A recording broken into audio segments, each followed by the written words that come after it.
Good evening, good people. Welcome to our No Kings 2.0 Kickstart call. We cannot thank you enough for not regarding it robbery to be here with us tonight. We're going to let folks get on in here. We know that many of you have been waiting for 30 minutes to see the start of this call, so you didn't miss anything. Welcome, welcome, welcome. Get in here. Make sure that you take this opportunity to tell your friends, your family, your neighbors, all your peeps that you are on the mass call tonight. This is your opportunity to take a screenshot of the screen, throw it up on socials, hit up the group chats, send emails to the listserv, tell your people to come on and get in here. I am your host for this evening. My name is Ashley Woodard Henderson. I'm so honored to be one in the number of the No Kings movement. Y'all, I know that you're watching on socials. So if you're watching on YouTube, what's up? We see you. If you are watching on Indivisible or Working Families Party socials or Move On socials, or you're going to watch on Midas Touch or Free Speech TV later, or you're watching the recording again, we are so glad that you are here.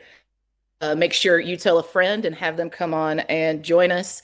Y'all, I am already seeing your comments on some of the socials and in the live streams. We're going to be shouting you all out tonight. And as we get updated numbers, we'll try to shout some of that out too.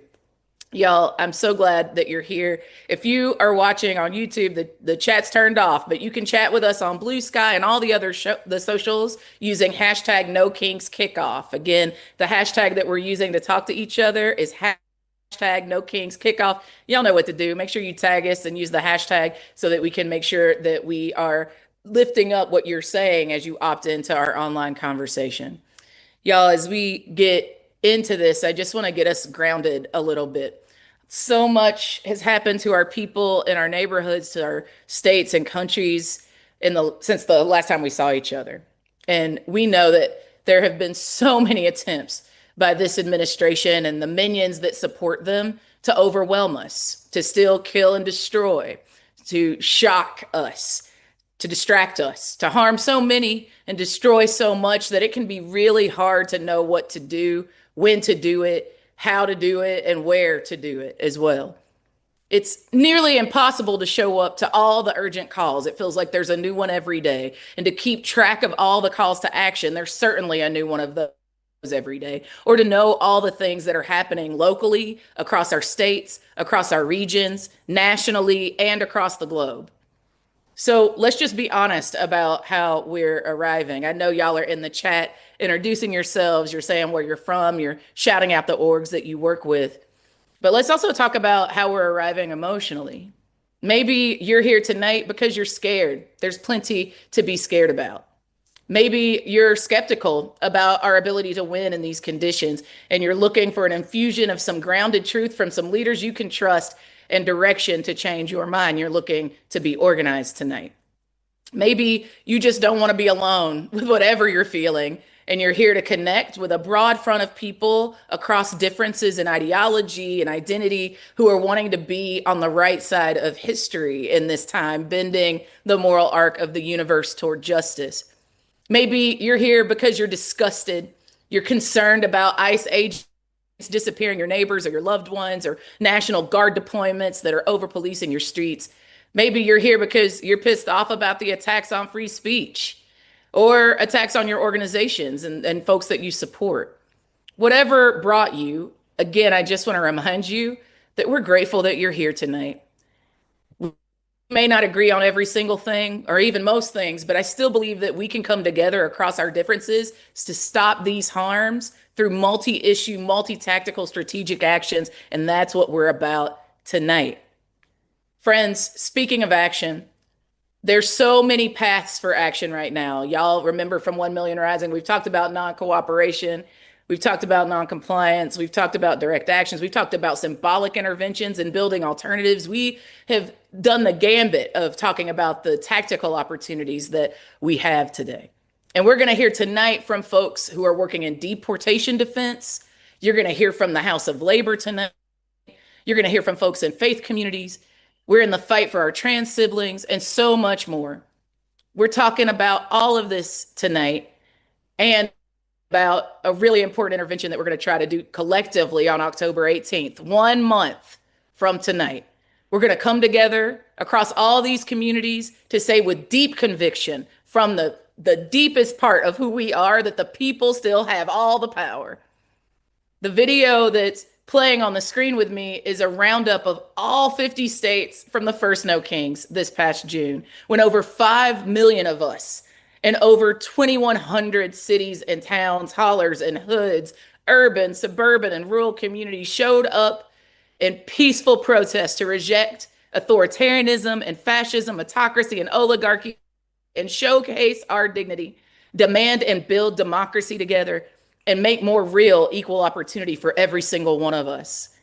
I think this is important, y'all, because I want to remind you that we've done it scared already.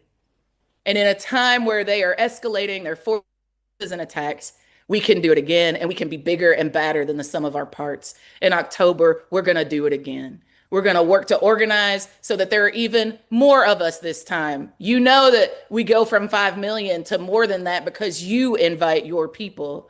We know that regimes cannot withstand a sustained mass resistance movement, and that's certainly what we're building. This fall, we have a chance for that peace-loving movement to show its full size and full power.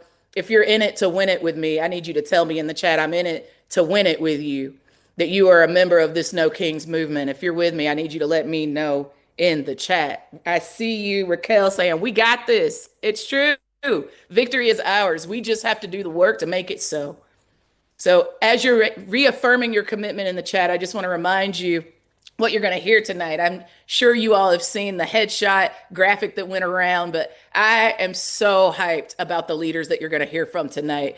We're going to start in a minute with my brother, Ezra Levin from Indivisible, who will share a little bit about what happened last time and what we're aiming to do next. Then you're going to hear from my sister, one of my best friends on the planet, and a leader I would trust with my life, Greisa Martinez from United We Dream Action, reporting in from the front lines of the fight for our undocumented and immigrant communities.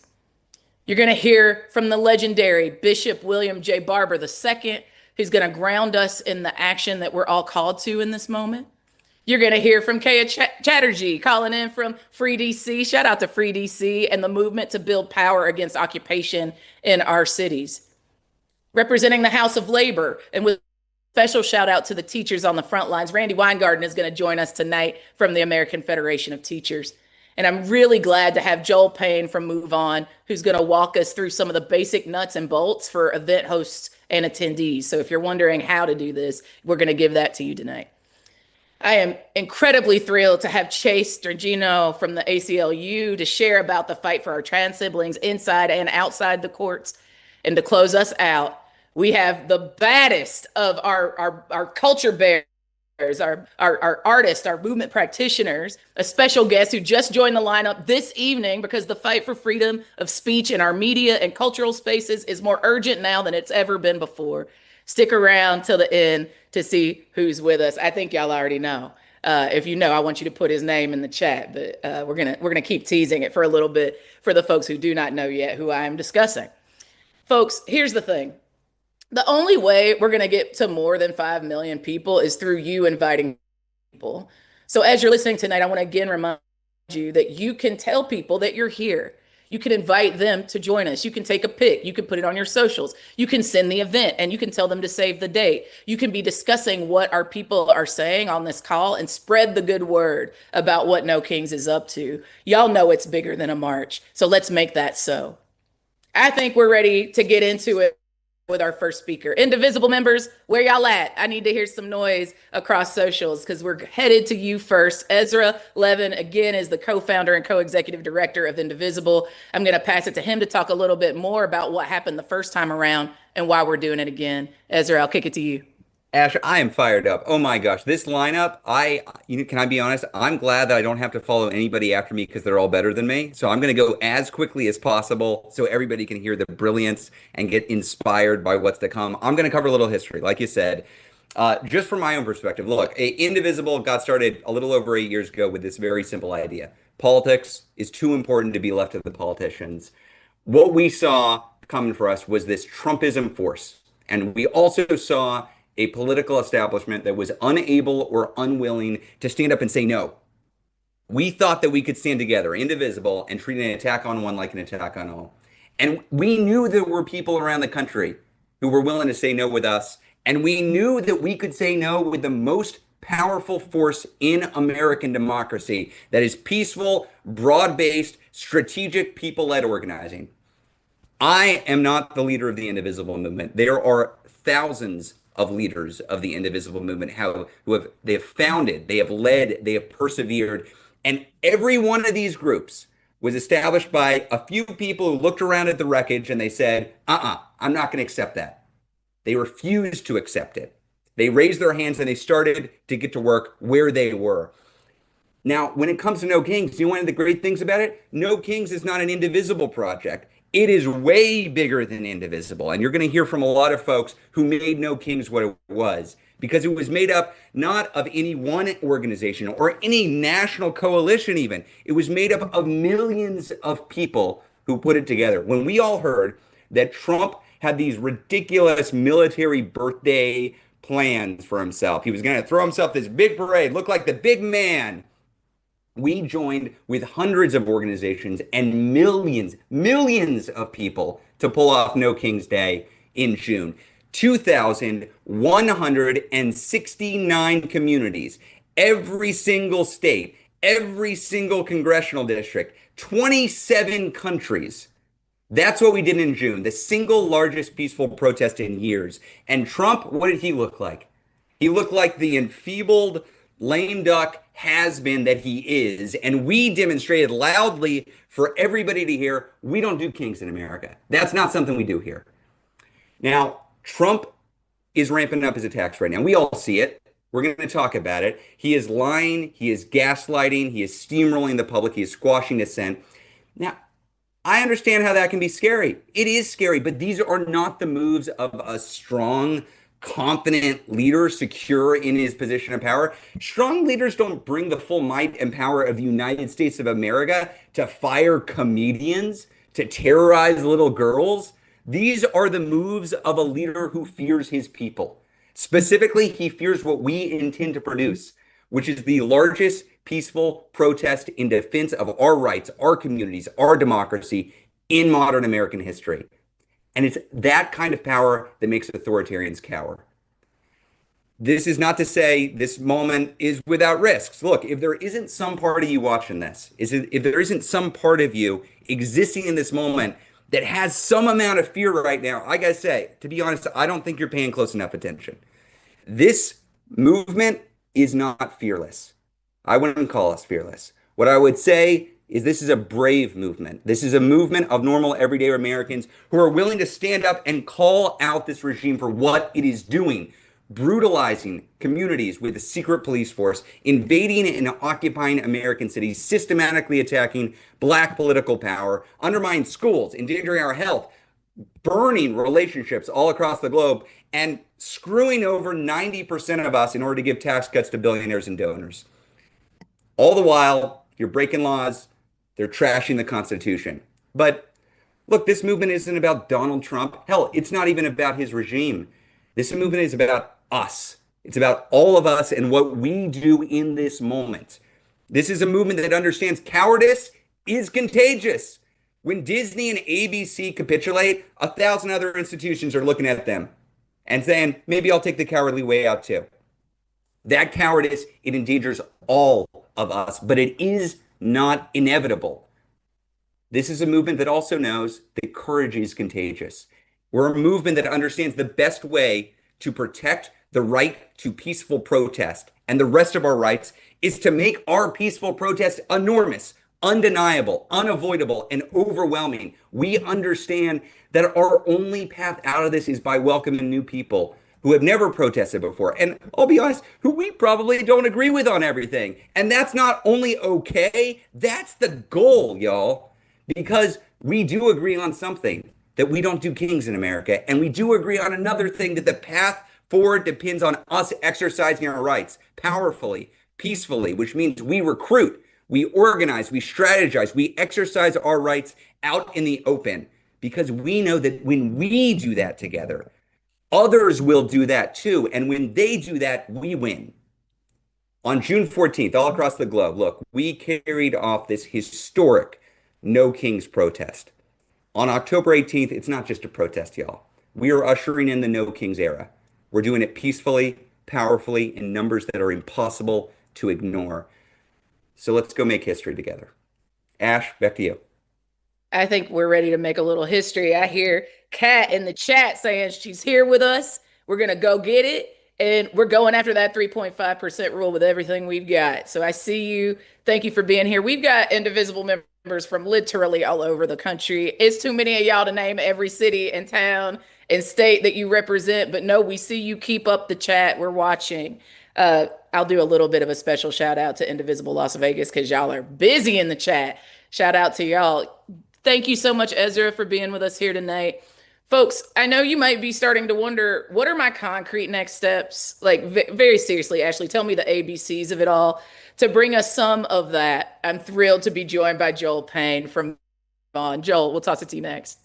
Ash, thank you so much. Ash, you didn't tell me I was going to have to follow Ezra I'm there, who sorry, really man. lit this thing on fire. And I just want to say we're so grateful for what Indivisible does. Our folks at Move On, we really rely on partners like Indivisible who hold this movement together. And we're grateful for the leadership that Ezra and Leah and the entire Indivisible family provide for this movement. So just want to say that off the top.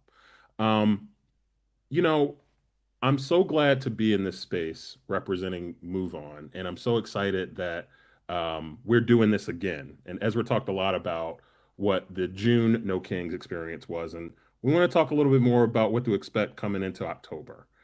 Many of you here with us tonight, you were here before. Some of you already know the drill. That's fantastic. We're going to send you some refreshers. We're going to make sure you have all the information that you need to be reminded of how to sign up, how to get the support you need, how to keep your event safe and peaceful. But we also know many of you are new, and that's what we're so excited about, that we have so many new folks in this call, in this moment, joining us, like Ezra talked about, people who have been activated by the galling things that we're seeing every single day. And so we want to make sure we're providing you with the support that you need, whether it's hosting or in attending an event in your community or bringing other people with you to join with us peacefully for No Kings on October 18th. So I want to talk a little bit about more about what you can do.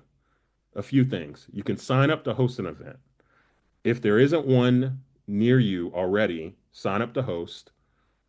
You can do that yourself. You can also check the No Kings website, nokings.org, to figure out where those events are near you. It's very easy. There's a map that's populated with events all over the country.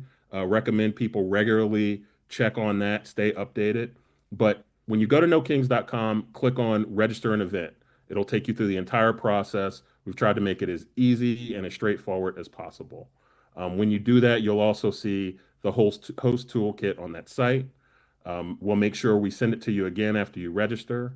And there's lots in the toolkit, everything from talking points to, again, safety information, to information that folks are going to need for things like how do I make a sign? How do I be supportive of others there with us that day? So lots of great information is going to be in that toolkit. How to talk about this on social media, how to make sure that your friends and your network can be aware of all the things that are going on. All those things you'll find in your toolkit. And once you sign up for that host toolkit, you'll get all of that information. And just as a reminder, and Ezra talked a little bit about this, we had over 2,000, I think actually over 2,100 events for the last No Kings. And as Ezra talked about, we got to be bigger and badder and more expansive this time. And so we're setting a high goal for ourselves to beat that, but we know that bonded together, we can do that. Locked arm in arm, we can do that with all of you. Now, I talked a little bit about if you wanted to sign up to host. Well, maybe you can't host, or maybe you already see there's an event in your area. Well, then sign up for that event and show up and recruit others. And when you reach out to the host, ask for how you can help. And we are working with all the hosts to make sure they come up with ways that people can help. And there's lots of things that you can do to help. So again, we want people to sign up to host events. If there's already an event that you can join in your area, that's fantastic. Sign up, show up, make sure you bring others along with you. A couple more notes before we hand this back over to Ash. Whether you're hosting or attending, the primary thing that every single one of us can do, and all of us need to prioritize this, and this is what we're doing with our members at Move On. We all need to be recruiting. Over those 2,000, 2,100 plus events we had last time, we calculated we had about 5 million people in the streets, and that's fantastic. But again, we want to do bigger and better than that this time. So we want to beat that number if we can on October 18th, and we're going to lean on all of you to do that. So a thing that we actually want to invite everybody to do right now, and I'm going to pick up my phone, and I'm going to encourage everybody else to do the same. I want you to pick up your phone, and I want you to invite, well, first, before you actually do this, write down or think about the names of 3 people who didn't go to a No Kings event last time, or 3 people who you think in your life might be interested in going to a No Kings event who couldn't go last time. Write those names down, make a plan to text them. If you can't do it right now, make a plan to text them later. But if you can do it right now, text them right now. Just like that. Take the next 30 seconds to do that. That's you could triple. You could help us hit our goal sooner, just by taking those steps, that we would really be grateful for if you could all do. So that's one thing we wanted to ask everybody to do. And a couple of other things just to note. We wanted to make sure that for host, you understand that we've got office hours that are be there to support your work. These will be available to you once you register for your event.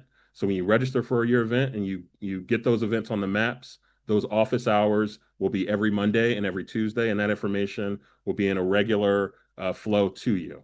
A couple of other things before I get out of here. We've got a host prep call coming up on Thursday, October 2nd, and you can sign up for that training and others at nokings.org/trainings. That's nokings.org/trainings. We'll cover a lot of ground on that final prep.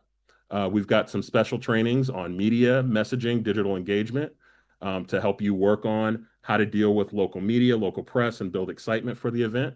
The first one of those is actually going to be Wednesday, September 24th, next week, and we'll run it again the week of the mobilization on Tuesday, October 14th. And again, you can sign up for all of these types of events and others at nokings.org/trainings. And a couple of final things before I hand it back to Ash. And thank you so much, everybody, for joining us. We're so excited by the energy that's in this meetup right now. For everybody, we want to highlight those trainings and those resources so that not only can you be brave, not only can you be informed, but you can stay safe. Your safety, the safety of those who are your loved ones in your community, is paramount to us.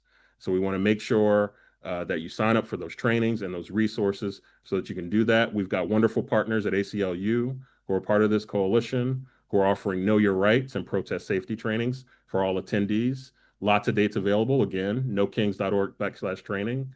And for our host and for our safety leads, we've got special trainings on safety and security presented with our partners at Movement Catalyst. And the first one of those is up next Thursday, September 25th, and we'll do another one on Thursday, October 9th.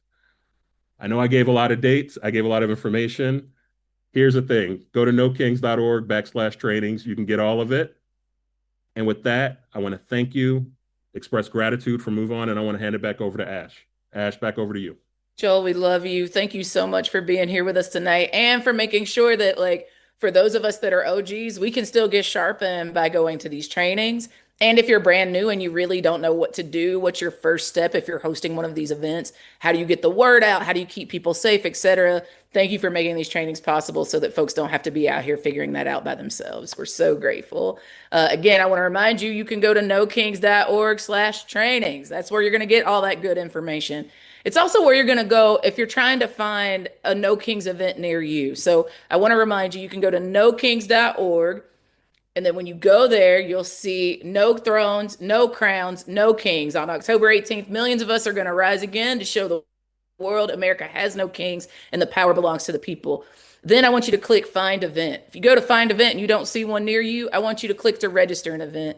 Now, again, this might be your first time doing something like this. It's okay. I get it. It's scary. You might be like, me, I'm not the person that's been called to lead like that in this moment. That's scary and overwhelming. You just said millions of people. Ashley, I don't know how to handle all that. I want to remind you that again, there are trainings to give you everything you need to be able to make it happen. Every single thing that you need to make it happen. So please, if you don't see an event near you, step up into your leadership, be courageous, let that courageous intervention be contagious so that people in a neighborhood near you can actually get down with the No Kings movement.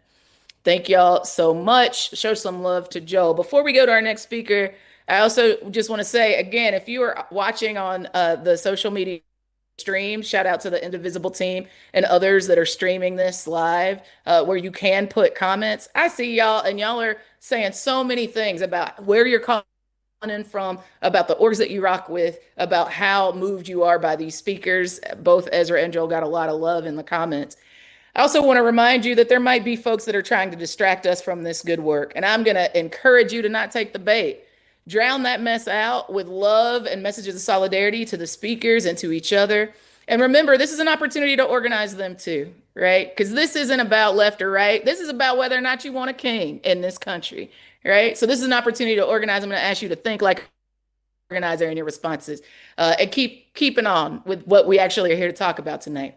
Next, it is my like one of my life's greatest privileges to live and love and work in a time where this speaker is alive and leading us. I am thrilled to be joined by one of the most powerful voices in our movement, who has helped lead the work to support and defend undocumented and immigrant communities for years. Welcome my sister, my friend, my leader, Greisa Martinez Rosas of United We Dream Action. Greisa, I'll turn it over to you. Thanks, G. Ain't gonna let nobody turn me around, turn me around, turn me around. Ain't gonna let nobody turn me around. We're gonna keep on walking, keep on talking, marching up to freedom land. Sisters, siblings, brothers, I did not come to you tonight without fear. I came with it, but not bowed by it. Not beyond struggle, but born of it. Because I have learned what so many ancestors knew, that courage is not the absence of fear. It's choosing to move forward despite it. And that kind of courage, it's the kind of courage that shakes up wannabe kings. It's the kind of courage that breaks chains. And it's the kind of courage that is not built alone. It's built in community, together, right here, right now. My name is Greisa Martinez Rosas. I'm the executive director of United We Dream Action. I'm the daughter of Elia Rosas and Luis Martinez. I grew up part of a mixed status family, a Southern Baptist preacher family. We grew up in Dallas, Texas. Poor in money, but rich in faith, my mom would say. Immigrants, we're resilient. We get the job done. We make it work. And to feed our family, my dad used to find broken pallets, like the ones you see at Costco that hold up all the stuff we buy. He would pick them up from factories that were thrown away. He'd fix them and sell them back with his own two hands.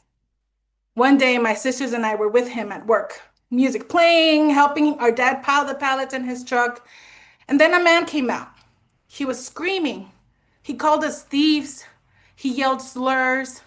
He threatened ICE. He didn't care that we were little girls. He didn't care that our father was a man of dignity. To him, we were less than human. Years later, my dad was stopped in that same truck. No driver's license, deported. I was 17 years old. Last year, he died alone, away from our family on the other side of the border. Our family crossed the Rio Grande together. We loved together. We lived together, but racist laws tore us apart. And I don't tell this story because it's rare. I tell it because it's real. I tell it because it's happening right now. But through the darkness, I've learned something. Sisters, brothers, siblings, I've learned that what they mean for pain, we turn into power.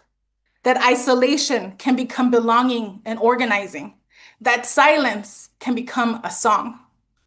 In moments like these, I turn to our teacher, Reverend Dr. Martin Luther King, and I'm reminded that I too have seen the mountaintop. I've seen it when Black, brown, indigenous, white, Asian, hands locked together in the streets. And we say, immigrants are here to stay. We defend our neighbors. Free DC, no kings. I see it when young people rise, not to ask for permission, but to claim their future. Let me tell you about Ezra Ramirez. He's a high school student in Connecticut. He was detained while at work washing cars, set up for a speedy deportation just like my dad's. But his teachers, his classmates, and Connecticut Students for a Dream, they said no. Their classmates organized in school, the teachers wrote letters, the community spoke up, and Esdras was released. And now, Esdras is speaking up. He's using his voice, the one they tried to silence. Now, there will be nights when your voice shakes. There will be mornings when you wonder if it's even worth it. But only when it's dark enough can you see the stars. And I see stars looking at each and every one of you. I see the people who refuse to back down, the people who are not waiting for change, but becoming it. So go ahead. Let's feel it. Let's feel the fear. That's human. But then rise, march, speak, build, organize. And when you feel yourself growing weary, look beside you, like I get to do with these people on this call. You are not alone. We never were. We are the community that courage built. Some of you on this call might have never had an organizing community before or have been part of a mass mobilizing event like the one that we're preparing for in the No Kings rally on October 18th.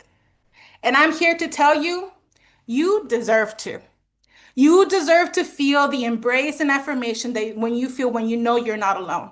You deserve to see your contributions as being in service of the nation that will be born from this darkness. This is not a time to buckle, because real victory in this moment isn't just surviving another fight, another day. It's about changing the conditions so that we never have to fight like this again. Because sisters, brothers, siblings, we will not stop. Not until every child can dream and become, until every family is whole and every soul knows what it means to be seen, to be safe, and to belong.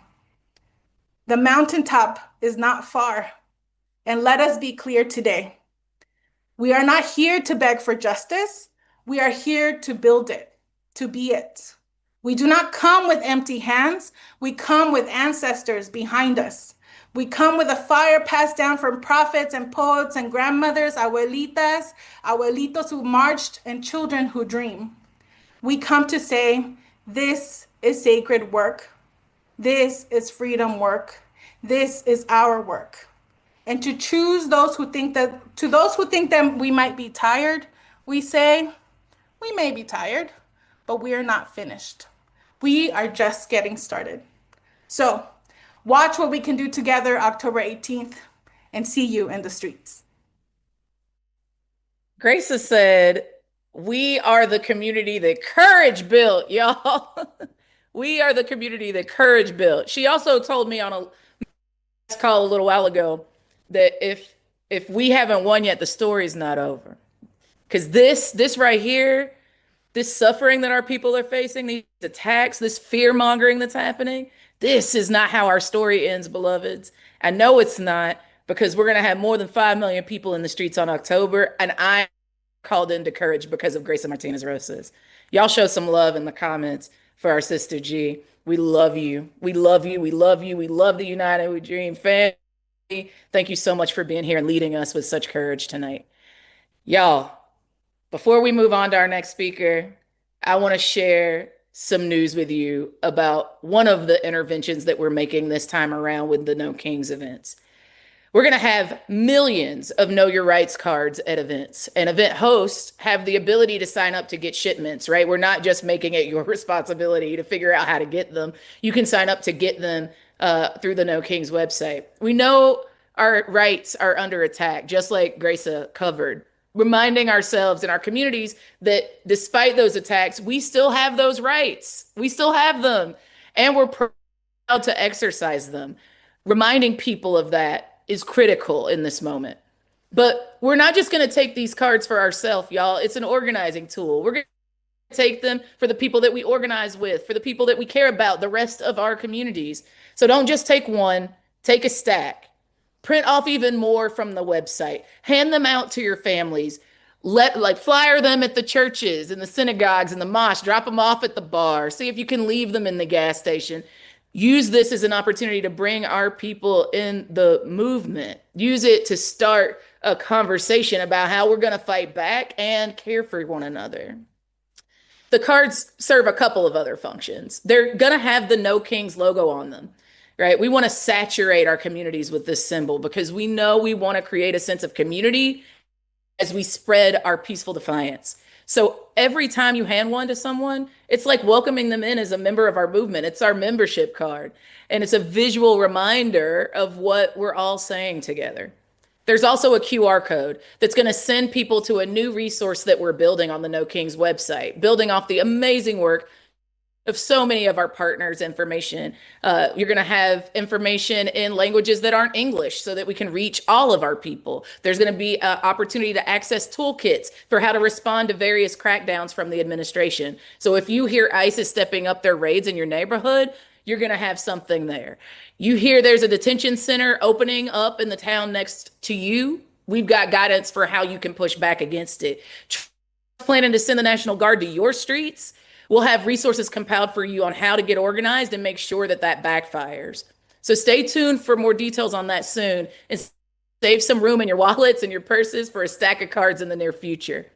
Next, from the front lines of the movement to fight occupation, I am honored to be joined by one of my fellow freedom trainers and one of the co-founders and co-executive directors of Free DC, Kea Chatterjee. Kea, we'll toss it to you next. Thanks, Ash. I am calling in from occupied Washington, D.C., where they have really thrown everything at us. The last time there was a No Kings event, there was actually a military parade happening in DC. And now we have National Guard from 8 states carrying long rifles through our streets, scaring our kids. Our kids have to walk past them, oftentimes on the way to school, on the way home from school. We have gangs of masked agents picking people up from the streets. We have juvenile detention facilities that are full because Congress is also attacking us. So they're throwing the military at us. They're throwing agents at us. They're throwing Congress at us, who has voted 4 times just in the last 2 days to take away DC rights. One time voting to treat our 14-year-olds as adults. So this is what they're throwing at us. And what I can tell you, and what I am here to tell you today, is that we're still here. Not only are we still here, but we are still doing all the things that you've heard everyone talk about today. We are not obeying in advance, right? We still have our First Amendment rights, so we are using them. We're going out in the streets all the time. If we can do it, then you can do it. We are doing it with this presence of military all around us. That's the first thing we tell people. Do not obey in advance. Use those rights. The second thing we tell people is prioritize joy. You heard Greisa singing? That's what brings us joy. But we're going to have some go-go music when we come out on October 18th in DC. We are going to prioritize joy because that is what is going to get us through this movement, is joy and community. Number 3, we're going to take up space. These are our communities. Your community is yours. It does not belong to this tyrant. It is yours. So we are going to take up space in our communities on October 18th. We're going to bring in crowds into the public space, and we're going to claim this space as our space, just like we're doing in DC. Number 4 thing we tell people is show solidarity. Right now in DC, they are attacking Black and brown men. They are attacking 14 to 17-year-olds. They are attacking our houseless population, and they are attacking our immigrant population. But let me tell you something. Tomorrow, it is going to be me, and then it is going to be you. Today, it is DC, but tomorrow it will be another place. We show solidarity not because we are just sympathizing with people, but because we are going to be next. Every single one of us is going to be next. So we shall show solidarity because together is how we stop them. And number 5, and this is a really important one that we tell people, is organize. Organize. Go meet people where they are. If they're at home and scared, Go talk to them. Find out how they're feeling. Find some shared values and bring them out. Bring them out with us from wherever they are. So that's what we're doing in DC. And literally, they have thrown everything at us, and we're still out here. We are out here organizing every day. We are out here shouting Free DC in the streets. We are out here shouting Free DC right at Trump. And so I do want people to understand that this is all part of an authoritarian power grab, and it is aimed at normalizing a military presence in our communities and in the capital. DC is not just any city that they've chosen to occupy. It's the capital of our country. And the reason that they want to occupy the capital of our country and silence dissent here is because they want to prevent a transfer of power. They already tried it once on January 6th, and now they want to normalize the military presence and make it possible to do it again. And we are going to be the ones that stop them. We are going to be the ones that say, oh, no, no, no. This was a step too far.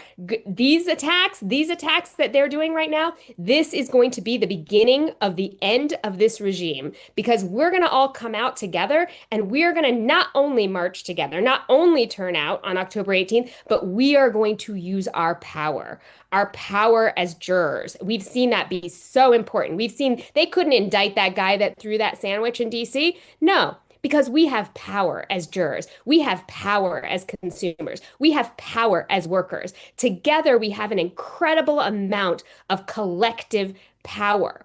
And that means that we can stop this takeover of our communities. We can stop this corruption. We can call out the billionaires that are complicit in the extreme amounts of grift that we are seeing coming from these tyrants, and we can do this together. And so I do want to invite everyone here to, if you're near DC, we'd love to have you. If you're not and you register your own event, that would be amazing. I do want to invite folks in solidarity to refuse the microphone to any of these members of Congress or politicians who keep voting to take away DC's right in the middle of our occupation. And that includes, unfortunately, 29 Democrats yesterday. So it's not just Republicans.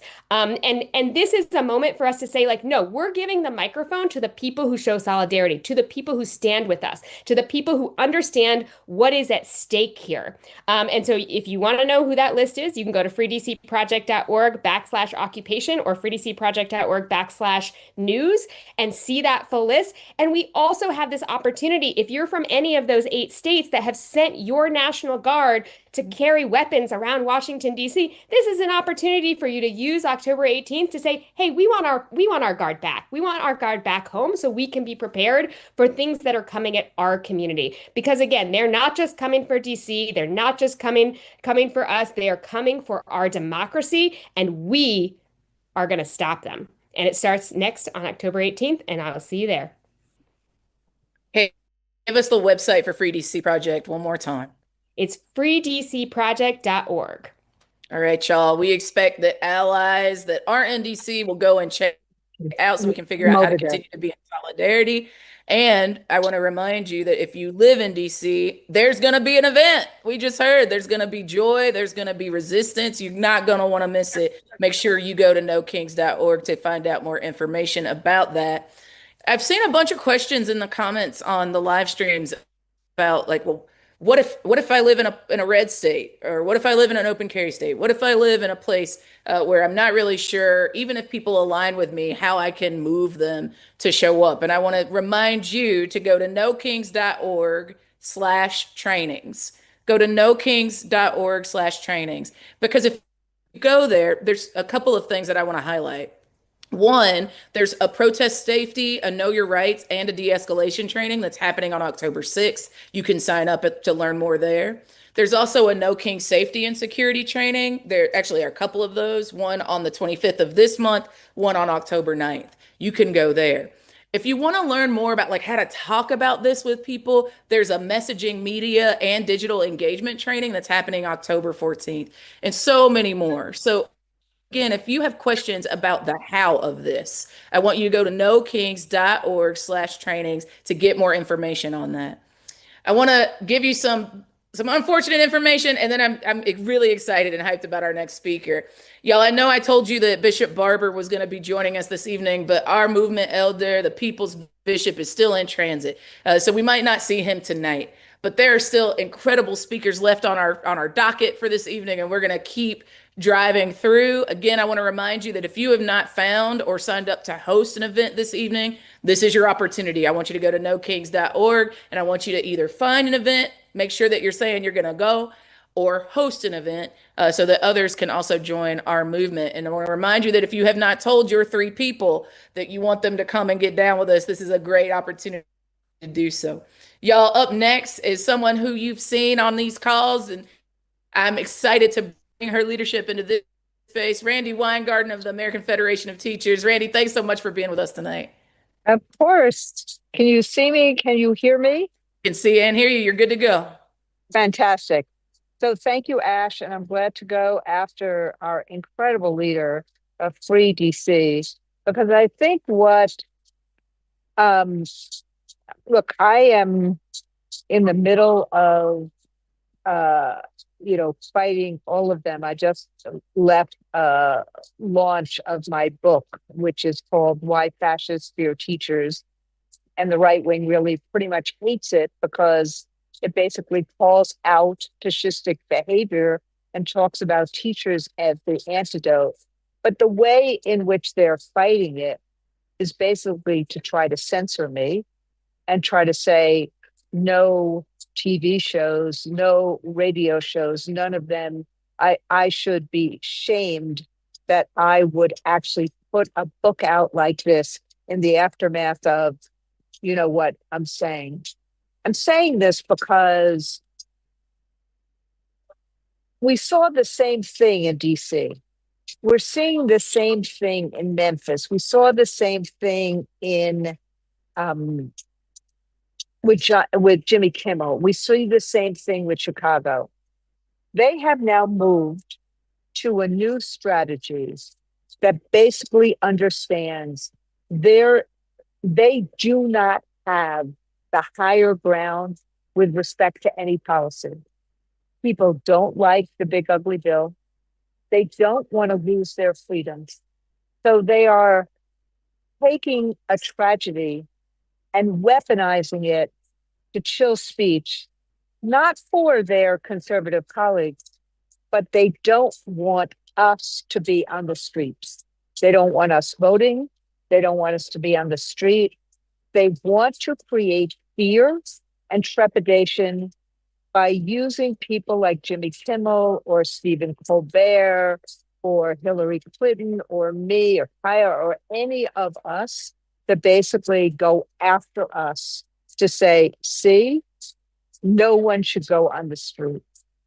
This actually makes No Kings this year or No Kings this coming month even more important than any of the other rallies and demonstrations that we've done, because we have to send the message that just like cowardice is courageous, cowardice is contagious, courage is courageous. And ultimately, if we match or exceed what we had on the street in June, then what happens is we are sending a very powerful message that they are simply a paper tiger, that their bluster is not real.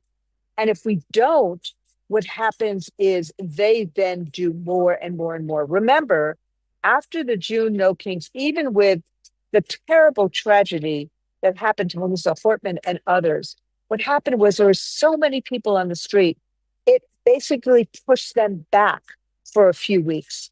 We have to do that again and more, because at the end of the day, it's not the politicians that will save us. There's no playbook in the United States.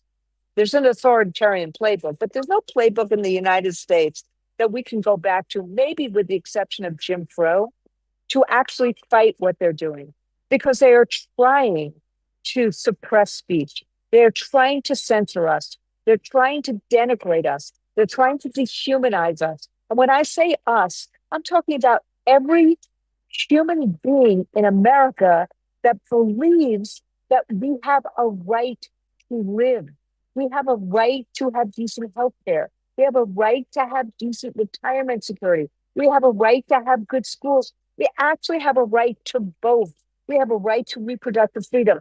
None of these things should have been at issue now, but they're all at issue now because the people in the White House have decided that they only are there for the favored few and they are going to repress the rest of us.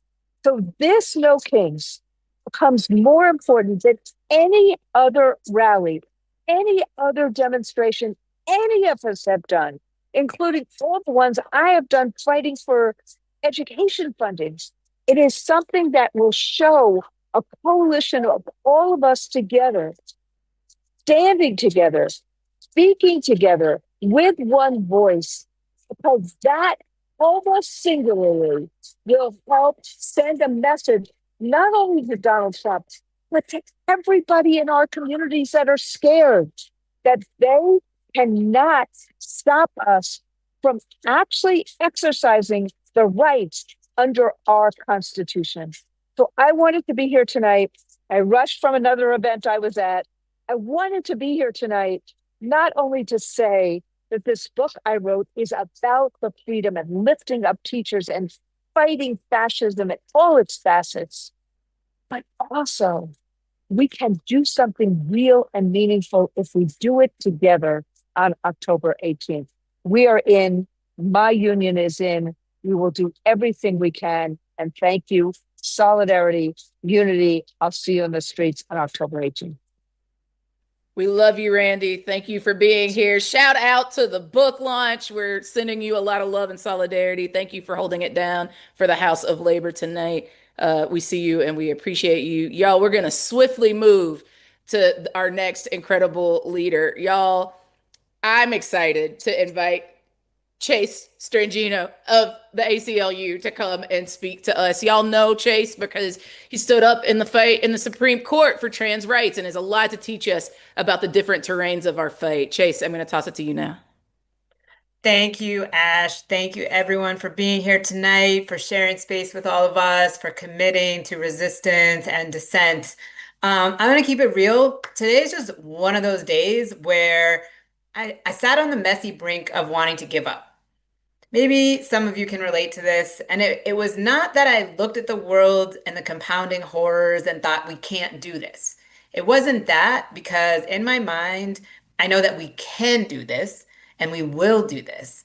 Instead, I felt that heaviness in my body that made me feel far away from myself, far away from my fire. And I know a lot of trans people are feeling this. I know a lot of people are feeling this. And I knew that my mind was not going to pull me out of this place. I needed my heart to, and I needed my people, and I needed our history. And so I surround my bed with history for days like today.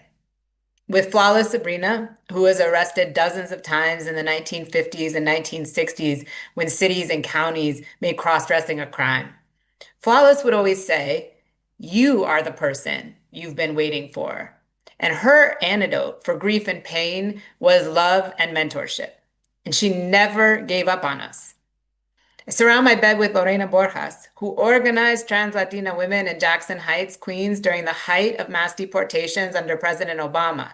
Lorena would gather people every Friday night to provide food, Metro cards, and dancing. And Lorena opened her home and her heart to everyone around her, not just with material needs, but with celebration. And behind my bed right here with Polly Murray, who built the architecture of our civil rights movements, but whose name is never uttered as frequently as Justices Ginsburg or Marshall, though they both relied on Polly's work. Polly's poem Prophecy is next to my bed and tattooed on my back, and the poem ends, "I have been cast aside, but I sparkle in the darkness. I have been slain, but live on in the rivers of history. I seek no conquest, no wealth, no power, no revenge. I seek only discovery of the illimitable heights and depths of my own being."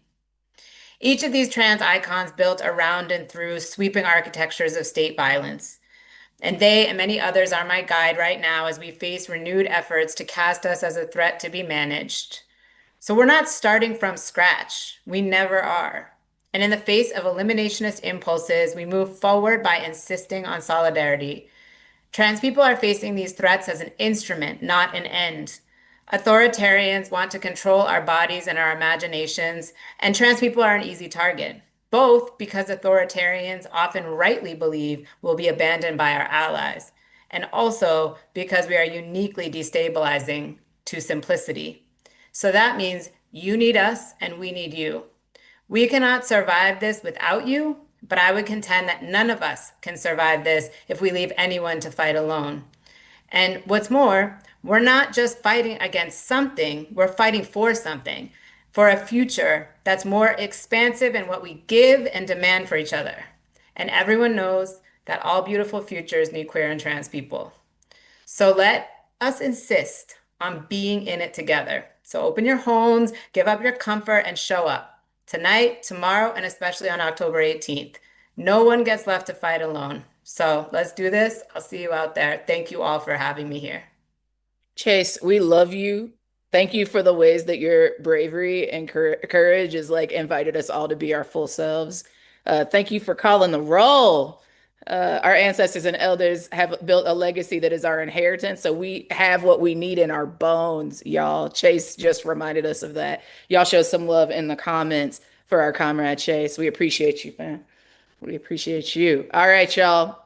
I have some updates. So, first of all, I want to remind you that you can go to nokings.org right now and you can find an event near you or you can host an event. Again, I want you to go there. I want you to find the event. I want you to RSVP for the event. And then I want you to tell all your buddies that you're coming. I want to let you know that we are getting updated numbers. I am going to shout them out as soon as I find them in our very lengthy chat where we've also been shouting out to each other. So, Nora, I'm going to ask you to drop those numbers for me one more time. Y'all, it's going to be big. It's going to be audacious. And that's going to be an invitation for us to practice solidarity because it's not just a values, it's the situation. It is a doing thing. We are either doing solidarity or we're not. We are going to invite you to practice it, practice what we preach around it. I also saw some questions about how do you get access to the Know Your Rights cards. So if you go to nokings.org, we're going to put it there. This call tonight was to give you a sneak peek that it was coming. So make sure that you go to the website and we will get you those cards so that you can get them shipped into to where you are. We love and appreciate you and want to make sure you have what you need. Now, to close us out, to round this thing on out, I'm so glad to announce that y'all already like spoiler happened in the chat already. So I know that y'all know this, but for folks that didn't see the spoiler, if you joined us late, I'm so glad to announce that we are joined by actor, director, and member of the Pro Democracy Artist and Activist Collective, We Stand United. Shout out to the We Stand United fam. Y'all give some love to Mark Ruffalo. Mark, brother, we are so glad that you could make it tonight. Thank you for joining us. I'll toss it to you.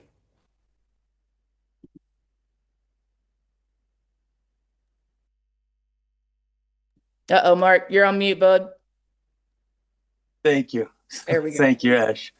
Thank you so much. And thank you, Indivisible, for having me. I'm so honored to be here. I'm so moved and I'm so humbled. Chase, that little speech was so beautiful. And it reminds me of, our Native brothers and sisters, our, Greisa, our LGBT community, our marginalized people have always been fighting for themselves. And they'll tell you, we're still here. We survived the worst of it. And we're better for it. And we're stronger for it. Chase just gave us a beautiful history of our trans leaders who probably are the most marginalized people. And throughout history have led us in the deepest kinds of ways. I guess what I'm saying is that nothing worth a damn in life is easy. And with every difficulty, we're given an opportunity to transcend our own limitations, transcend our comfort, transcend how we even think about ourselves, how we deal with problems in the world. And this is one of those moments. Stephen Colbert, whose show was canceled, said at the Emmys this weekend, sometimes you only truly know how much you love something when you get a sense that you may be losing it. I've never loved my country more desperately. I think it's a shocking moment for us. We wake up every day with some new shocking news that is makes us question: are we actually? Is this our reality? Is this America? Is this possible? But what we're reminded of every day is it is, and it's a fragile democracy. As enduring as we wanted to believe it was, we're finding out that it's much more fragile and needs much more attention and needs much more of our participation than we'd ever thought it would or did. So that's the opportunity of this moment. And with every action, there is an equal reaction. So No King's Day, the last No King's protest, the Hands Off protest, the coming October 19th protest, these are all a sort of response, a collective response to what we love, what we care about, what we fear, and the deep push against our core values as a country, our core values as a democracy, and the core values of our Constitution. So I was at those protests, and as badly as it was feeling, as our Constitution was being under attack, as our beautiful migrants were being taken off the streets, as habeas corpus or our due process rights were being stripped away from us, literally on television in front of us every moment, or what we're seeing happening in Gaza. These things are shocking to us, but they're also bringing us forward together in a way that needs to happen right now for a complete reimagining of our democracy. There is a gift in every difficult thing that we have to deal with. And the gift of this time is our ability to reimagine and restructure what this democracy is. And the only way that we can do that is together, brothers and sisters, family, loves. We have to do it together. So what we saw and what we felt on those days when we came out was possibility. We saw our power.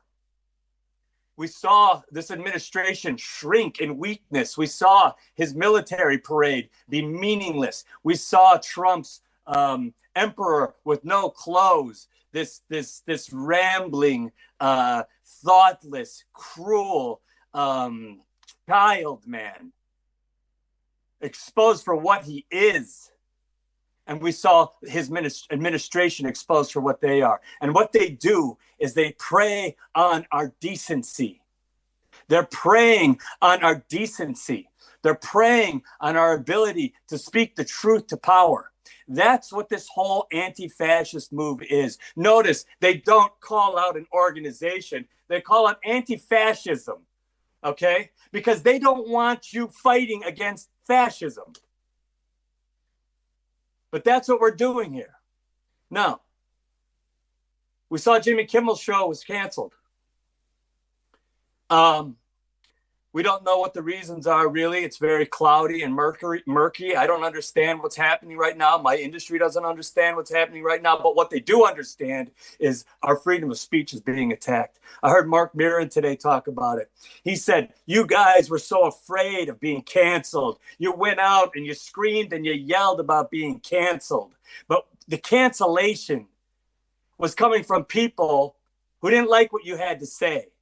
It was coming from people who didn't agree with what you were saying and were speaking out about it. This cancellation is the United States government coming and taking your voice away from you. It is the United States government that is now suppressing the freedom of speech. It is the United States government, not your neighbors, not someone on social media. It is the government doing it now. And that's where we all have to come together.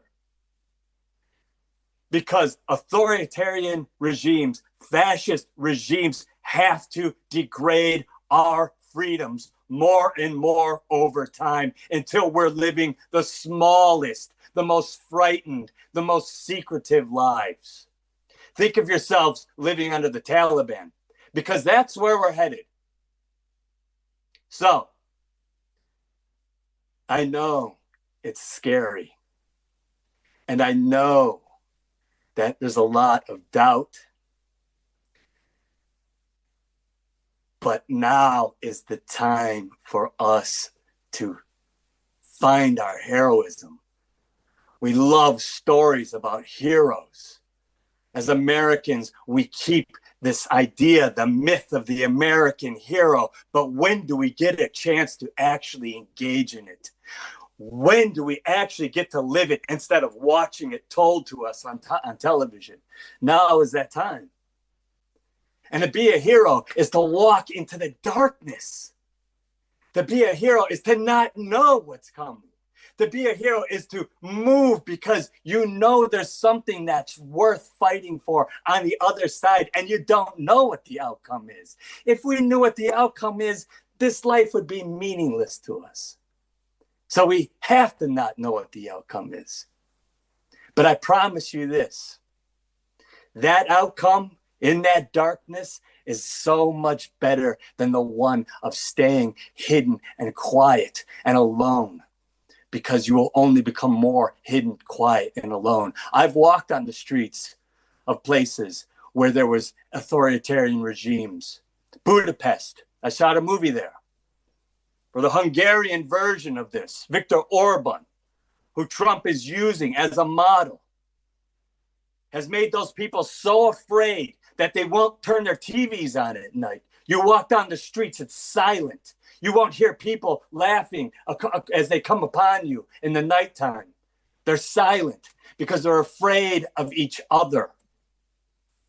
That's not the America that any of us want to be living in. And I'm telling you, I don't care who you voted for. I don't care what your beliefs are. I don't care. I don't care if you and I would never meet on any plane whatsoever. I will tell you this, you enjoy your freedoms just as much as I do. And your freedoms are being destroyed. Everything that you feared from Biden, from Obama, from anybody, all of those things are now happening. They're happening. So join us. This is about being American. It's not about a party. It's not about an ideology. It's about the ideology of being American. We're the home of the brave and the land of the free. But if we want to be free, then we got to be brave. And now is that time. So come out October 19th. Join us. Let's make this meaningful. Every time we've gotten bigger and bigger and bigger. This one's going to be 3 times, 4 times, 5 times as big as the last one, because they're invading our rights that much more. And now is the time we come together. And I'm reaching out to all of my brothers and sisters in the entertainment industry to join us. Don't let them pick us off. Don't let us stand out there by ourselves. Join us. Be there. Be there this time. I want to see everybody on MSNBC and CNN. Everybody. I want to hear everybody speaking, because you can do it. You can change this. And they're coming after celebrities because they know we are the last ones to actually be able to have our freedom to speak. So use your platform wisely. Use it generously for this movement. So thank you. Thank you, everybody, for being here. I love you. I love this country. I believe in us. I believe in this movement. And I know we will prevail, but we have to show up. Thank you. Y'all show some love to our brother. He could have been doing a million other things. This man could be doing a million other things for a million other causes, and he is here with you tonight to invite you into being courageous. What a blessing it is, Mark. Thank you. Thank you. Y'all, I want to update some numbers, and even though like Mark just gave the benediction for this call, there's a little bit more to say. I want to tell you that earlier in the call, we were at 108,000 signups. across all of the No Kings events and calls and trainings. At last check, I got a number saying that we were at 110. We went from 108 to 110 just on this call, friends, for the next No Kings events. Y'all, October 18th is going to be one for the records. And even if it was just to prove we can, that would be worthy. Even if it was just to prove we can, because I already told you at the top of the call, all power belongs to all of the people, right? That's what makes this country great. But what's going to be even better is we're going to stop evil in its tracks. And because we were brave and we stopped evil in its tracks through coming together and just practicing democracy together, loving up on each other, keeping each other safe, it's going to make impossible things possible. It gives us an opportunity to once and for all govern in a way that is for all. I want to be a part of that history. I've seen a lot of people asking questions in my DMs and across Blue Sky. Shout out to all of y'all. There's a whole bunch of y'all on Blue Sky. I didn't know Blue Sky was popping like this until we started doing these No Kings calls. But y'all have won me over. For folks that are on the live streams, I've seen your comments about your fear. And I've heard so many of these incredible speakers speak to it. I want to just give a personal anecdote to close us out. Y'all know that once upon a time in a land not so far away, I was the first Black woman co-executive director of the Highlander Research and Education Center in Tennessee. Shout out to the Dirty Southerners. I see you. And I got announced as the first Black woman to serve in that position in the 85th year, 84th, 85th year of that organization, which was 2 weeks after the wannabe king got elected the first time. That was 2016. By 2019, white supremacists had burned down my office, our administrative offices. That was in 2019, right? Maybe a week, 2 weeks before a sparkler bomb was used to blow up my office, just hours after I'd left it. I was sitting in a circle of rocking chairs in the workshop center at Highlander, and a movement elder, Candy Carawan, a folk singer who many of y'all might know, was telling a story about We Shall Overcome, about the song. A song that, quite frankly, I have a very complicated relationship with. And she said that once upon a time in a land further away, there was a group of young Black people from the Black Belt South, probably someplace like Alabama or Mississippi, and like white working class folks. And they were meeting to try to figure out how to come together across their differences in a time that felt as evil as this, when Black and white people couldn't be in the same place legally, including where they were in Tennessee at Highlander. All of a sudden, the building was surrounded by lights shining in the windows. They didn't know if it was the Ku Klux Klan or the police or maybe both. So they hit the floor, right? They hit the floor because if anybody shot, it was going to be harder to hit somebody if they were standing or sitting than if they were laying down on the floor. And all of a sudden, in the silence, in the fear that you could have cut with a knife in that room, a 14-year-old Black girl started singing, "We are not afraid. We are not afraid. We are not afraid today. Deep in my heart, I do believe we shall overcome someday." And what I'd ask you is, do you think she wasn't scared? Of course she was. But look at the impossible things that these people of goodwill made possible, that we can now, across our differences, gather. And even despite the attacks from this evil administration and the minions that follow them, we can still come together across our differences and sing and prove that through the collective practice of solidarity, we can make impossible things possible. I believe in it because you exist. So you've heard from our incredible speakers, and now it's your turn to take a courageous step. I need you right now to go to nokings.org. I need you to click on Find an Event. I need you to look for one nearby on the beautiful map that we have of our country and the people that are standing up in solidarity, rising up in solidarity to support one another. If there isn't one there already, I want you to sign up to host. It's you, comrade. It's you. I want you to sign up to host. It's time for all of us to show up. And just like Joel said, we're here to help. You've got a team of people that are ensuring your success. We've got trainings, we've got toolkits, we've got office hours and some. Show up and be with us in this. I want to close by highlighting some of the points that our speakers made about staying safe and brave in this moment. Again, I want to remind you what Grace has said. Courage doesn't mean the absence of fear. It means choosing to act in love even when fear is present.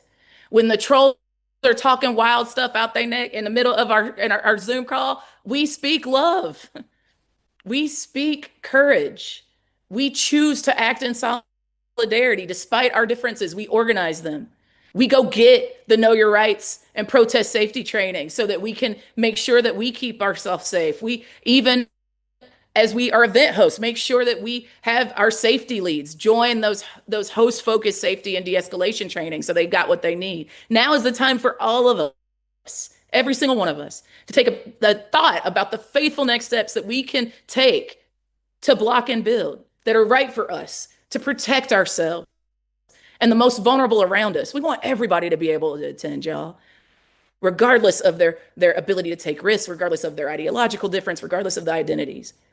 This is an opportunity for us to make this sacred work as accessible as possible and step into our bravery by being loud, by being visible, by practicing love and solidarity and democracy together. On October 18th, more than 5 million of us will do so.